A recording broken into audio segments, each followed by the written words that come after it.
Merhabalar, hoş geldiniz arkadaşlar. Bu videoda bu tığ işi kalplerin yapılışını anlatacağım. Oldukça kolay, yapımı çok pratik. Çeşitli yerlerde kullanabilirsiniz. Böyle sehpa süsü olabilir, anahtarlık olabilir, kapı dolap kulplarına asılabilir ya da kapı çelenklerine yapıştırılabilir süs olarak. Evet. Bu şekilde etrafına isterseniz değişik renklerden ya da kendi rengiyle bordür örebilirsiniz. Bir örnek gösteriyorum ben. Fıstıklı bir model. Ya da böyle düz olarak da kullanabilirsiniz. Evet. Şimdi yapılışına geçelim. Bu kalpleri yaparken böyle evde kalan artan ipleri kullandım. Nako pırlanta bu mesela. Bu tarz ipleri kullanabilirsiniz. Tığ olarak da 3,5 milimetre bir tığ kullanıyorum. Önce böyle iki parça halinde örüyoruz. Sonra etrafından dikeceğiz. Dikmeden önce daha kolay olur diye bu süslemelerin üzerine dikiyorum. Şöyle. Çeşitli şekillerde süsleyebilirsiniz. Minik rokokolar işleyebilirsiniz. Boncuklar dikebilirsiniz. Şöyle bir bende epeydir bulunan bir değişik şeyler var. Şöyle iğne oyaları, işte daha önce yapıp biriktirdiğim minik motifler falan gibi. Bunları kullandım ben. Evet, şimdi yapımına başlayalım. Şu alt kısımdan başlıyoruz. 2 zincir çekiyorum. 1 2. Evet, 2 zincir çektim. Birinci zincir değil, ilk çektiğim zincire batıyorum. Bir tane sık iğne yaptım. Şimdi 2 zincir çekiyorum. 1 2 ve dibinde çektiğim ilk zincire batıyorum. Bir sık iğne oldu. Sonra az önce yaptığım sık iğnenin içine batıyorum. 2 sık iğne, bir tane daha batıyorum. 3 sık iğne oldu. Şimdi yine 1 2 zincir çekiyorum. Her başlarken bu şekilde ilk zincire batıyorum. Bir sık iğne çeviriyorum. Sonra gelen sık iğneye batıyorum. 2 3 4 ve sonuncuya çift batıyorum. 5 1 2 zincir, ilk zincire batıyoruz. Başlangıçta çift batarsak bir böyle daire gibi bir şey oluyor. Hoş olmadı. Onun için böyle bir yöntem uyguluyorum. Bir sık iğne burada. İkinci, üçüncü, dördüncü, beşinci, altıncı ve sonuncuya bir kere daha yedinci. Bu şekilde 1, 3, 5, 7, 9 diye her iki taraftan birer tane artarak gidecek. 19 ilmeğe ulaşınca artık düz örmeye devam edeceğiz. Şimdi bu şekilde devam edelim. Evet. 19 ilmeğe ulaştık. Arttırma sıramızı bitirdik. Şimdi düz öreceğiz. Burada olduğu gibi şuraya kadar arttırmıştık. Buraya kadar düz öreceğiz. 7 sıra hiç arttırmadan dümdüz öreceğiz. Bir zincir çekiyorum sıra başında ve hemen ilk sık iğneye batıyorum. Dümdüz hiç arttırmadan başta ve sonda hiç arttırmadan dümdüz örüyoruz. Evet, bu birinci sıra. Devam edelim. 7 sıra bu şekilde düz öreceğiz.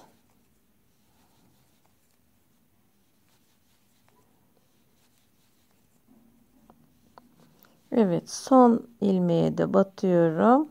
19 tane yaptım. Şimdi bir zincir çekip geri dönüyorum. Yine ilk ilmeğe batıyorum. Bu ikinci sıramız. Dümdüz öreceğiz. Bu şekilde 7 sıra örelim. Evet, 7 sıra düz ördük. Şimdi şu parçaları yapacağız. Şu kısımları.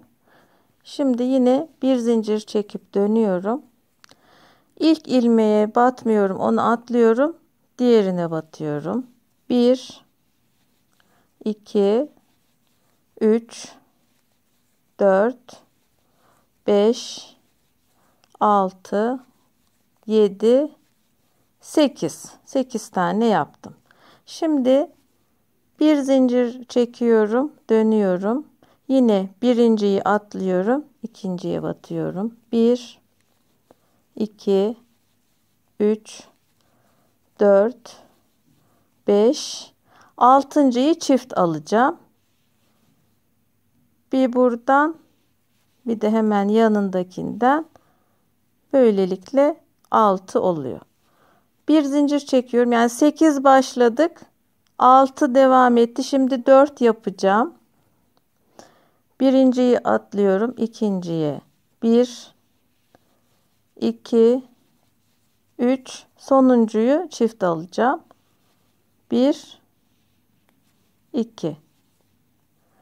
Burası da 4 oldu. Şimdi 2 olacak. Yani 8 6 4 2. Bir zincir çekip dönüyorum. Birinciyi atlayıp ikinciye 1 ve sonuncuyu çift alarak 2 tane yapmış oluyorum. 2 zincir çekip ipimizi kesiyoruz. Bu tarafı bitirdik. Evet. Şimdi diğer tarafı yapacağız. Başlama noktamız şurasıydı. Onu karıştırmayalım. Yine buradan devam edeceğiz. Yani şuradan başlayarak yapmayalım. O zaman şu çizgi sırası birbirini tutmaz. Şuradan devam edeceğiz.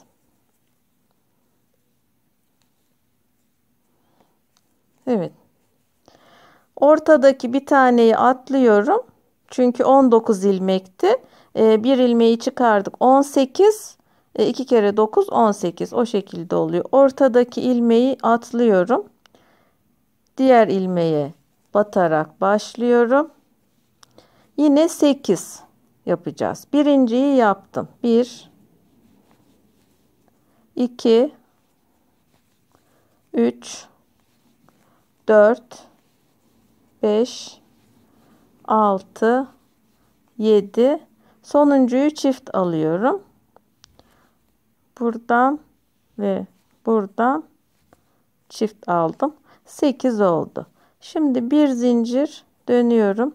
Birinciyi atlıyorum. İkinciden 1 2 3 4 5 ve altıncıyı çift alacağım. 1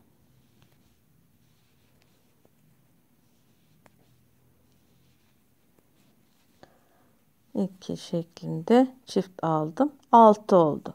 Şimdi bir zincir dönüyorum. Birinciyi atlıyorum. İkinciye 1 2 3 ve dördüncüyü çift alarak bitiriyorum. Bir zincir dönüyorum. Birinciyi atlayıp ikinciye 1 ikinciyi çift alıyorum. Evet. 2 zincir çekip bitiriyoruz. Evet. Diğer parçamız da tamam. Şöyle bakın, çok tatlı bir şekil aldı. Şimdi bunları birbirine dikeceğiz. Evet, şimdi bu iki parçayı dikelim. Dikmeden önce az önce dediğim gibi üzerini süsledim. Bu süslemeleri diktim. Şimdi şöyle koyup şuradan başlayarak dikelim.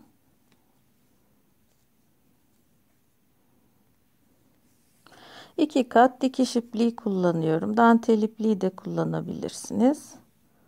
şöyle dikiyoruz. Normal çırpa çırpa dikelim. Bir miktar boşluk bırakacağız elyaf koymak için. Evet, şöyle bir miktar açıklık bırakalım. İçine elyafı dolduralım. Çok aşırı da doldurmayalım. Top gibi bir kalp olmasın. Hafif yassı olacak. Şöyle. Çok aşırı doldurmuyorum.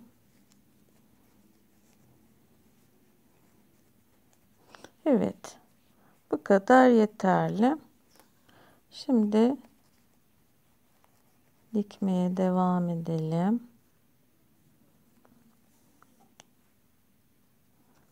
İnce iple diktiğimiz için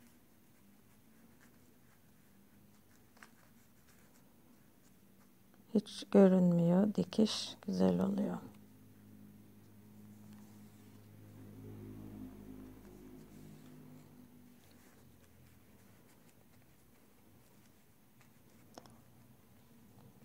Evet, bu kısmı da dikeceğim. Evet, çalışmamız hazır. Dilerseniz bu şekilde bırakabilirsiniz. Ben etrafına beyaz iple bir sıra fıstık çalışması yapacağım. Şöyle. Şimdi göz kararı alarak bu ilmekleri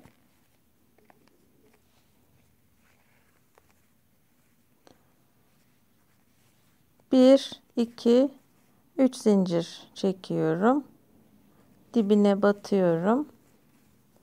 Yine aralığını göz kararı tespit edip şöyle 1, 2, 3 zincir çekiyorum. Şu araya batıyorum. Yine göz kararı batıp 1, 2, 3 zincir şu araya şöyle göz kararı batıp 1, 2, 3 zincir şu araya. Evet, böyle devam edelim bütün etrafına.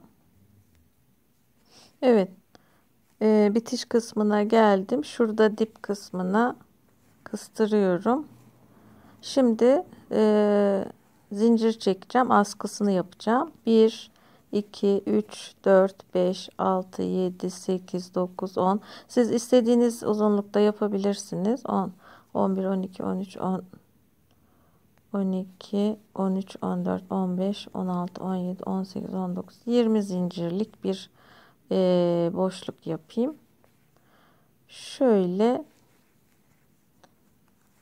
kıstırıp 2 zincir çekip ipimizi keselim ve ipimizi şöyle kalbin içine saklayalım. Şöyle biraz daha getireyim.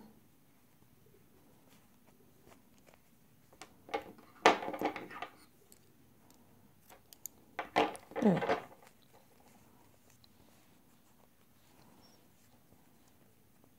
Evet, kalp motifi hazır.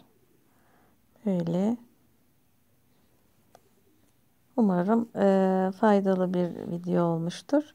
Diğer projelerimde görüşmek üzere. Şimdilik hoşça kalın.